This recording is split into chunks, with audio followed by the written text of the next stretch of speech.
बिस्मिल्लाहिर्रहमानिर्रहीम। अस्सलाम वालेकुम नाज़रीन। पाकिस्तान के अंदर इस वक्त सोने की जो फ़ी तोला कीमत है वो 2,17,700 चल रही है। आज की अगर बात करें तो एक वक्त पर सोना 800 रुपये के इजाफे से 2,18,900 रुपये हो चुका था, लेकिन ये अब फिर कीमत 2,17,700 हो गई है जब ये वीडियो रिकॉर्ड हो रही है। और इससे पहले ये कीमत 2,18,100 रुपये थी। और इससे पहले सोने की फ़ी तोला कीमत में लगातार 2 दिन कमी रिकॉर्ड हुई है पाकिस्तान में। और यहाँ पर अभी जो एनालिसिस हम करने जा रहे हैं वो ये है कि पाकिस्तान के अंदर गोल्ड मार्केट 2,50,000 तक बिल्कुल जा सकती है या नहीं।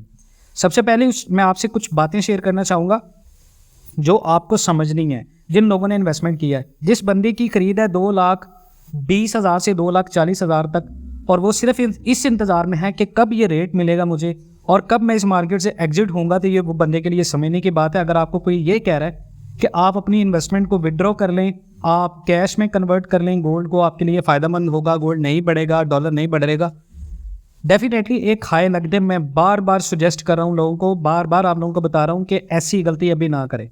अभी सबसे पहले आप बात करें पाकिस्तान के 10 ऐसे मेजर सेक्टर का, मैं आपको बताता हूँ जिनमें तरक्की हो तो आप डॉलर को 210-200 रुपये तक ला सकते हैं।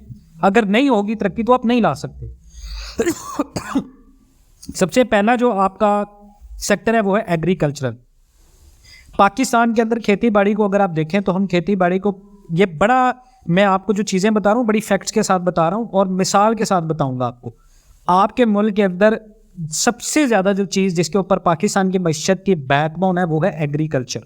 यहाँ पर आपके पास करोड़ों एकड़, हज़ारों नहीं करोड़ों एकड़ आपके पास ऐसी ज़मीन पड़ी हुई है जिसके ऊपर आप आबपाशी करके उसको बेहतर बना के अपने मुल्क की एक्सपोर्ट में एक अहम किरदार अदा कर सकते हैं, जिसके बाद आपकी करेंसी मजबूत होगी तो आप डॉलर को नीचे ले आएंगे, गोल्ड आपका नीचे आ जाएगा जिस तरह पहले था पाकिस्तान में। लेकिन ऐसा नहीं हो रहा।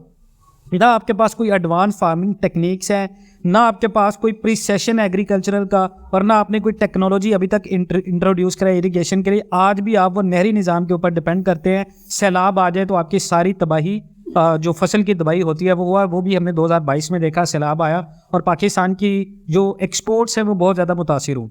तो जब तक इस सिस्टम में आप हैं, पाकिस्तान की मईशत में है, आपने इन्वेस्टमेंट की है, तो आपने एग्रीकल्चरल के परसेप्शन से भी चेक करना है कि हमारी एग्रीकल्चरल ग्रोथ कितनी हो रही है। अगर वहाँ पर ग्रोथ हो रही है तो डेफिनेटली आपका मुल्क तरक्की की तरफ गामजन है। लेकिन अगर आपका एग्रीकल्चरल बिल्कुल नीचे बैठा हुआ है, लेकिन आपको स्टैट्स और मईशत और न्यूज़ ये बता रही हैं कि पाकिस्तान तरक्की कर रहा है, तो फिर आप बहुत बड़ी कामयाबी। स्टॉक मार्केट जो ऊपर चढ़ा हुआ है आपका, इस स्टॉक मार्केट के अंदर जितने भी लोग हैं वो डॉलर और गोल्ड के अंदर इन्वेस्टमेंट करेंगे आने वाले दिनों में।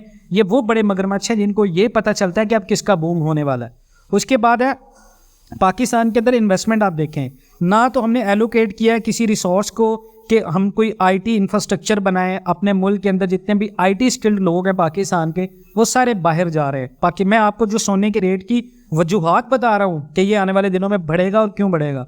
हमारे मुल्क के अंदर करीबन 34% जो पाकिस्तान के स्किल्ड पर्सन थे, जो स्टूडेंट्स थे, वो पाकिस्तान को छोड़कर जा चुके हैं। 34% मैं बता रहा हूँ आपको, 34% मुल्क को छोड़कर बाहर की दुनिया में गए हैं। और ये वो लोग थे जो स्किल्ड पर्सन थे, जो आपके मुल्क के लिए ज़र मुबादला कमा सकते थे, जो डॉलर कमा सकते थे। लेकिन वो सारे लोग बाहर चले गए हैं। उन्होंने नई टेक्नोलॉजी पार्क्स ऑफरिंग, उनको जो टैक्स इंसेंटिव थे वो सारे माफ़ हो गए और वो बाहर जाके सर्व करेंगे बड़ी बड़ी आईटी कंपनीज को, प्रमोट करेंगे उनके रिसर्च और डेवलपमेंट सेंटर को।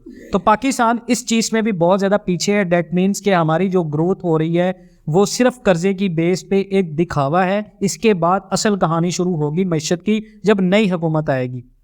उसके बाद आप देखें, पाकिस्तान सबसे ज़्यादा जो हमारा पैसा सबसे ज़्यादा खर्च होता है वो एनर्जी में होता है, पेट्रोल प्रोडक्ट्स, पेट्रोलियम मसनूआत पर, और उसके साथ साथ एनर्जी सेक्टर के ऊपर हम बहुत ज़्यादा गर्दिशी कर्जे में हैं, जो कि IMF ने कहा इसको कम करे। वो कैसे हो सकता है? वो डेवलपमेंट से होगा। जब आप इन्वेस्ट करेंगे सोलर में, विंड प्रोग्राम में, हाइड्रो इलेक्ट्रिक पावर में, रिड्यूस करेंगे डिपेंडेंसी अपनी इंपोर्टेड, जो आप जो महंगा तेल मंगवाते हैं दूसरे मुल्कों से, और ऐसा सऊदी अरब आपके मुल्क में नहीं होने देगा, ऐसा कुवैत आपके मुल्क में नहीं होने देगा। वो सिर्फ आपको 5 से 10 अरब डॉलर की इमदादी पैकेज का ऐलान करके खामोश करा देंगे और उसमें से थोड़े बहुत डॉलर आपके हुक्मरानों को मिल जाएंगे और पाकिस्तान वहीं का वहीं खड़ा होगा। फिर ये गोल्ड और डॉलर आपको हवा में बातें करता नजर आएगा। इसके साथ अगर आप बात करें, पाकिस्तान के अंदर ना तो कोई इन्हेंसमेंट है और प्रमोशन है। एनालिसिस की बात करें, इंफ्रास्ट्रक्चर को आप देखें, कोई इंप्रूवमेंट नहीं हो रही पाकिस्तान की, सिर्फ पाकिस्तान के अंदर स्टॉक मार्केट ऊपर जा रही है और वो भी न्यूज़ में है। अब कंफर्मली किसी को भी नहीं पता कि स्टॉक मार्केट कितना ज़्यादा पैसा कमा रही है। अब आने वाले दिनों के अंदर अगर हम दुनिया में ओवरऑल बात करें, यूरोपियन सेशन की, अमेरिकन सेशन की, तो वहाँ पर इन्फ्लेशन रेट नहीं बढ़ रहा। डेट मीन्स कि जो यूएसडी डाटा है वो सारा फेवर में है गोल्ड के, ना कि डॉलर के हक में है। तो जब इंटरेस्ट रेट वो नहीं बढ़ाएंगे, इंटरेस्ट रेट को बरकरार रखेंगे, इसका मतलब यह है कि वहाँ पर कारोबार मजीद मजबूत होंगे। और जब वहाँ पर कारोबार मजीद मजबूत होंगे और आलमी सतह के ऊपर अगर आप पाकिस्तान के समेत फी ऑन्स मार्केट की बात करें, गोल्ड मार्केट की, तो ये ऊपर जाएगी। और गोल्ड मार्केट जब ऊपर जाएगी तो डेफिनेटली आपके मुल्क के अंदर जो रेट होगा वो 230 प्लस जाएगा। पाकिस्तान के अंदर इंटरनेशनल ऑन्स मार्केट अगर 2100 प्लस पे जाके वापिस आई है, तो अब ये 2100 प्लस के ऊपर जाके 2200 को भी टच कर सकती है। अब इसका वो जो रेजिस्टेंस लेवल है वो बन चुका है। ये 2100 पे चली गई है, 2200 पे जाना बाकी है, अभी 2036 पे खड़ी है।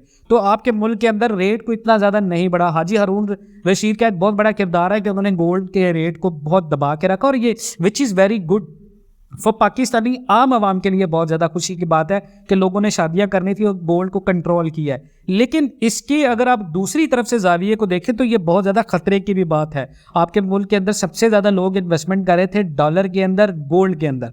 दोनों इन्वेस्टमेंट सिर्फ लोगों को आती हैं, ना लोग प्रोडक्टिव इन्वेस्टमेंट्स की तरफ आ रहे हैं, क्योंकि 22% शरह सूद के साथ कारोबार करना पॉसिबल नहीं है किसी भी इंसान के लिए।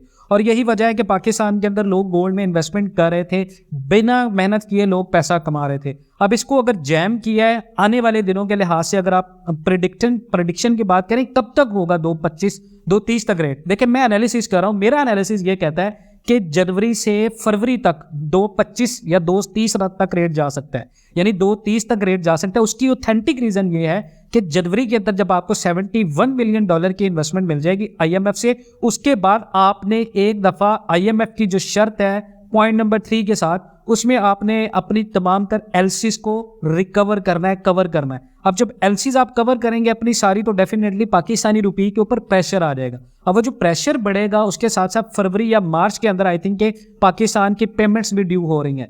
तो जब वो पेमेंट्स जाएंगी और पाकिस्तान इस वक्त जो मजबूरी की हालत में आईएमएफ के साथ मिलके हम जो टैक्सेस रिफॉर्म्स कर रहे हैं अपनी आवाम के लिए, उससे इन्फ्लेशन रेट में भी मजीद बढ़ावा आएगा। और मे भी आने वाले दिनों में या आने वाले महीनों में पाकिस्तान के अंदर शरह सूद जो है वो 20 से 22% हो जाए। तो अगर ऐसा होता है तो 22% तो पहले है, 22 से 23-24% पर तक भी जाती है, तो इन्फ्लेशन रेट तो आप कंट्रोल कर लेंगे। लेकिन रुपये के ऊपर जो प्रेशर बढ़ेगा वो ज़्यादा बढ़ेगा। हर आए दिन के साथ जो हम डॉलर को कम कर रहे हैं ना, 1 रुपये 22 पैसे या 50 पैसे 60 पैसे, ये आप जहन में रखेंगे, ये पाकिस्तान के मैशत के ऊपर अरबों रुपए का खसारा बढ़ा रहा है। अब जब ये अरबों रुपए का खसारा बढ़ेगा तो आपके आलमी कर्जों की वैल्यू भी ज़्यादा बढ़ेगी, जिससे आपकी करेंसी 2024 में बहुत ज़्यादा पिटेगी। और आलमी बैंक ने भी आपकी शरह ग्रोथ को कम करार दिया है। तो ये बातें आप जहन में रखें। 220 से 230 तक अगर आपकी खरीद है, आपने सेल नहीं करना। हाँ, 2,14,000 से 2,06,000 तक की जितनी भी खरीद है आप रीजनेबल प्रॉफिट में निकल जाए। लेकिन अगर आपने स्टिल वेट करना है तो अभी गोल्ड मार्केट, अगर बहुत सारे लोग ये सोचकर बैठेंगे 2 लाख तक गोल्ड आ जाएगा, वही 2 लाख तक, तो मैंने पहले आपको वीडियोस में बताया था कि 2,20,000 तक स्टेबल होगा रेट, और वही आज हो रहा है। पाकिस्तान में 2,16,000 से 2,20,000 तक के दरमियान में रेट स्टेबल है। और ये मजीद इलेक्शन तक, अगर आप फरवरी तक इलेक्शन होते हैं तो आप इसको स्टेबिलिटी की तरफ लेके जा सकते हैं। अगर इलेक्शन नहीं होते तो ये 230 तक जाएगा। मजीद इस तरह की अपडेट्स के लिए जुड़े रहें पाकिस्तान एंड वर्ल्ड टीवी के साथ। इंशाल्लाह मिलते हैं नेक्स्ट वीडियोस में, तब तक के लिए अल्लाह हाफिज़।